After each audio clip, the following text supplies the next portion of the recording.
Hello and welcome back. Hope you are having the most amazing day so far.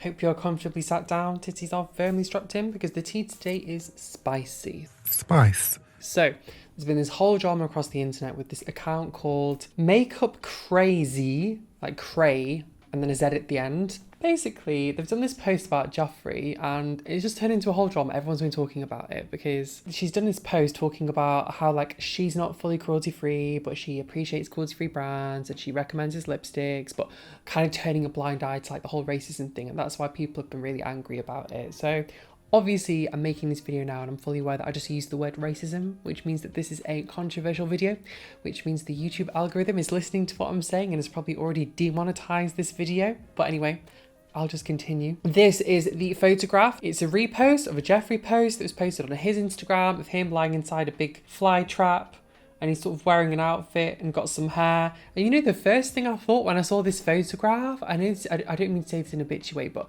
the first thing I thought was like, no one cares anymore. Like in the past, people would have spoken about this, but now you see Jeffree like, give me attention. And everyone's like, no, like no one cares. You know what I think that's weird? That like public perception has changed so much that literally just the stunts don't work anymore. Like people are just like, no, thanks, bye. I never thought the day would come, but like it's weird. That was the first thing I saw. I was just like, no, like, okay, so... So it's just strange that that can happen after so long. Anyway, why don't we read first of all the description of the original post and then read what this makeup account added to it and why everyone is so mad about it. 25 new shades. It sounds like it could be a sponsored post maybe, like maybe they were getting paid to promote this, who knows. But anyway, the post reads, #makeup news, at Jeffree Star Cosmetics new Velvet Trap lipsticks, 25 new shades. Have you tried his lipstick before? How is it? After following pages like Save the Reef and Karmagawa, they have each opened my eyes to the torture of animals and sea life. I'm not perfect. I buy non-cruelty-free vegan makeup, but I will still promote vegan and cruelty-free makeup. If Jeffree Star Cosmetics has a good idea, has a good, great formula, and he is cruelty-free, then I encourage you to buy it if you are in the mindset of needing a unique colour lipstick. A unique colour lipstick? What does that even mean? Every single brand sells a green, a black, a teal, a pink, a purple, a red. Unique coloured lipstick. Nonsense. At least we can buy it knowing no animals was tortured. We are also supporting jobs in America and helping the people that work for him that just want to feed their families. Really? Do you know? Okay, can we just talk about this for a second? With the Shane and Jeffree documentary, do you remember they actually went to the warehouse and they were like, oh, we gave everyone a day off today, right? That's what they said. Why do you think that there was no staff in the warehouse when they took the cameras there? Who do you think that they are employing in California? Tell me, okay? That's all I'm going to say. I'm not going to post the email that I received after the documentary came live and someone was leaking something to me. I'm just going to leave that there. Just have a think to yourself. If you had a big team of people and you were proud of the people you were employing and you were taking care of them and they were happy and allowed to be there, why wouldn't you video them? Why would you send them all away? You should be proud of the fact you have loads of employees, right? Oh, I'm just saying. Sorry, I don't even know. I'm going off on one here. I'm going a bit crazy. Anyway, some of the comments on the internet about this as well were quite funny, so I thought we could read some of them together. 666 Wife said, this is literally, I can excuse racism, but I'll call the line animal cruelty. You know what I mean? It's kind of funny because it's true as well. It's like, sis, have you been living under a rock? Like, people don't turn a blind eye to that thing anymore, you know? Like maybe previously you would be like, well, I don't care about racism because it's not my skin color. People don't do that anymore. It's not socially acceptable. So anyway, a next comment, Gourmet Fried Rice. I'm sure we've had a few comments in the past from Gourmet Fried Rice. It's the name I recognize. Said, I saw a tweet that said something like his fans would only turn on him if he got exposed for abusing his dogs. And I'm not sure if that's funny or sad, which is quite funny, but it's just me that remembers. Obviously, recently, Jeffree came out on Twitter and was calling out that Instagrammer or YouTuber that had a dog and had to put the dog down or chose to put the dog down after it bit its child in the face, but did a goodbye photo shoot with the dog as well. So it was kind of weird. But anyway, that whole situation, Jeffree commented on and was like, oh, this is so sick and this is so wrong. And so did Jacqueline. But I was thinking to myself, when Jeffree's ex-boyfriend Nate broke up with him, did he not give a statement? And did he not say something like, I'm sick of watching Jeffree kill his dogs? or like put his dogs down whenever you have a small issue. Like, I'm sure that was a thing at the time. I mean, I would need to research to see if it actually was what the wording was, but I'm sure something like that came out because Jeffree was putting his dogs down all the time. It's almost like when they're not cute and cuddly anymore, like when they're a puppy, it's like, oh, well, whenever something goes wrong with them, we'll just... I don't know. Do you know what I mean? I don't know for definite. I would need to go and reread the statement. And obviously just because someone says that doesn't mean it's true. But that was something that I recall happening back then, which is something that went off like alarm bells in my head with this situation. Next we have save your money and invest in yourself like he did. Okay then. Yeah, that's a really weird thing to say at the end of a post encouraging someone to buy a product. It's like, hey, go buy this product by this brand that's owned by this person, or don't, and invest your money like they did. I don't know. I'm getting mixed messages. Do you want me to buy the product or do I not buy the product? Like, I'm very confused right now. Do you know what I mean? And also, regarding investing money, doesn't Jeffree have a business partner that I'm pretty sure like had significant equity in the company? I would have thought they would have invested cash into the company to get it started. A lot of these influencers don't finance their own lines. They use incubators and stuff like that. Tati Westbrook, for example. I don't know if you're definite, but I feel... from my understanding of Tati and Tati's finances, she did, from what we understand from the lawsuit, she didn't finance Halo Beauty, right? That was financed by Swanson, the 33% business partner. She then went to Seed Labs, right? Very similar like Kylie did. And it seems a bit like potentially with Kylie as well, Seed could have been fronting the cash to start the line. Same with Tati. If Tati struggled to raise finance for Halo, then maybe she struggled to raise finance for the beauty line as well, right? I guess you just never really know. So it kind of feels the same with this sort of thing. Maybe Jeffree had the investor who fronted the cash to start the line as well, because it's expensive to start a line, you know. I don't know, that's what goes through my mind, but I guess you have to just wait and see, you never know. Ash Hates You said, exactly, supporting his brand is directly funding his next leather handbag or fur coat. Right? Does that make any sense? Like, oh, I'm so cruelty free, I'm so vegan, but I have a leather handbag and a leather coat. Like, what? And it's one thing to like have it, it's another thing to boast about it on social media. Like, do you know what I mean? Like, no one's going to come after you for not being vegan on social media, but if you say you're like the strictest vegan and you're calling out other people on not being vegan, and then you go ahead and blast around in car with leather seats and this and that, do you know what I mean? It's like, sis, get off your high horse, you know.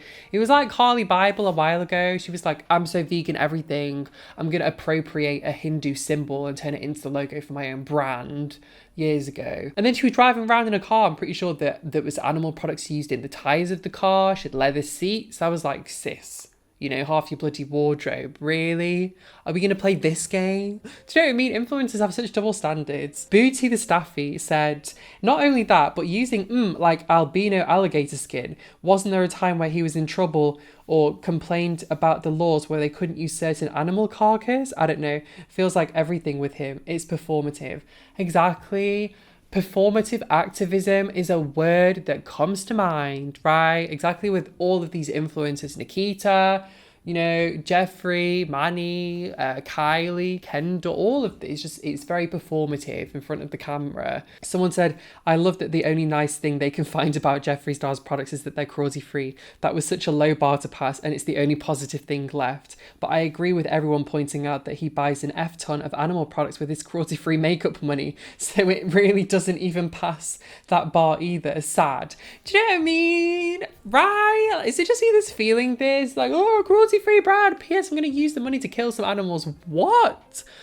It doesn't make any sense at all. And it's the bragging part about it as well. Like, it's the complaining about not being able to buy certain animal carcasses and whatnot. Like, it's one thing to own a cruelty free thing and to buy something like that, but it's another thing to go out there and like brag about it. Do you know what I mean? Like, I don't know.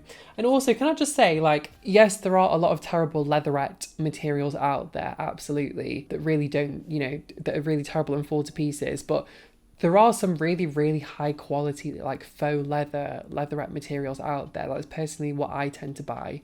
And if you buy from not necessarily a good brand, but if you buy good quality, you won't have issues often with the way they're constructed now. It's absolutely not leather, but it's still really great. Like, you won't have any major problems with it. Do you know what I mean? Kaher25 said, I feel like she has been deleting comments at this point. They're all extremely positive, thanking her for her honesty and being so real. Yeah, very, very strange. Then we also have Ultimate Chickeny B. Makeup Crazy posts a video of animal cruelty, calls out major influencers for boycotting Hourglass for lack of diversity because Hourglass is cruelty free. Also, Makeup Crazy promotes problematic brand like Jeffree Star and stands PMG, a non-cruelty free brand. Pat McGrath.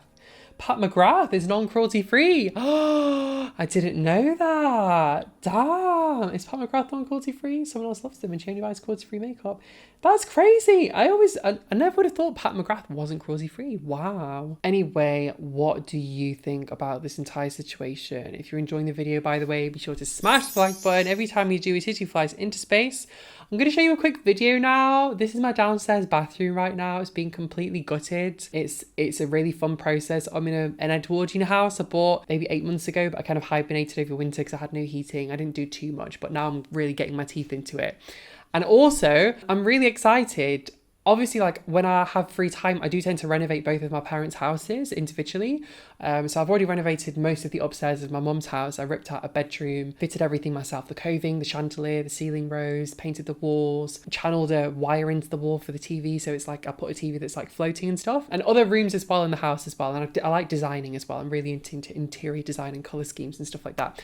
I've also started a project that I showed you in previous videos where I'm currently renovating a flat for a friend that was recently built that's been converted into an Airbnb, so it needs to be catchy and not look like a rental. That's been going really well. I'll show you a video of that really soon. I might do a dedicated video. But now my dad had a water leak in the roof of his living room because a pipe burst or something, I don't know, and it all collapsed, the ceiling collapsed, and it's currently being ripped out completely. And so I've said to him, like, why don't we just pimp out the room completely? So I'm going to be doing a full renovation of my dad's living room, and I think I'm also going to be gutting his bathroom because my electrician, who I've worked with for ages now, is going to be installing like a new electric circuit breaker for him.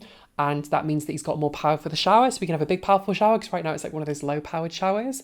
So I'm thinking of just gutting his bathroom completely. And like my dad doesn't let me do stuff like this usually. He's very resilient to like letting me renovate things, which is really annoying because I'm quite good at it now, not to toot my own horn, but like I was doing it for a few years now. But I'm very excited to show you the flat that I'm converting and I'm painting because it looks beautiful. Yeah, basically that's a project that I'm hoping to film and put on my channel, either this channel or another channel, because you know what YouTube's like, it's a pain in the ass with promoting different types of content. But I really want to start showing you the home renovation content because honestly that's something I'm so passionate about now, and I'm doing it all the time, and I'm doing a few different properties at the moment. I've got my property, which is obviously a big old Edwardian property. I've got my friend's flat, which is a conversion from a shop, but it does have high ceilings, but I'm going for a modern vibe. And then obviously I have my dad's house, which is like a 70s house, 80s house, not 70s. It's kind of like normal ceiling height for the UK, 2.6 meters, but we're going to be making it feel a lot cozier. And I think that's going to be very relatable for people because most people in the UK do tend to live in like those sorts of houses. But yeah, I don't know. I'm very excited for that. So just bear with me. I actually want to start televising that content and sharing it with you because I find it so interesting. I think you'll enjoy watching it as well. So I just want to give you a thumbs up about that, heads up about that. Anyway, I really hope you enjoyed today's video. It's been a lot of fun to me. If you want to tell me I look pretty right now, that's absolutely more than welcome. I welcome a compliment. It's never funny round here. If you ever want to throw a cheeky compliment my way, no one's going to complain. That's all I'm going to say. You know, everyone will be happy. But I think my setup is quite pretty right now. I've got my pink lights. I've got a lot of different pink lights. It's not just like one. I've got a big thing here that I have a filter over to make the background pink. And then I have my desk light that's pink. And then I've got a blue bulb behind there. And this, I like my lighting, if you haven't guessed. Yeah, it's cool. So thank you for your recent comments in my last few videos. It's been helpful for me to think about things going forwards with YouTube and the direction I want to go into because it's been difficult. But I want to say a huge thank you for watching, and I will see you in the next video. And I have a huge announcement coming very, very soon, I think, as well. So bye.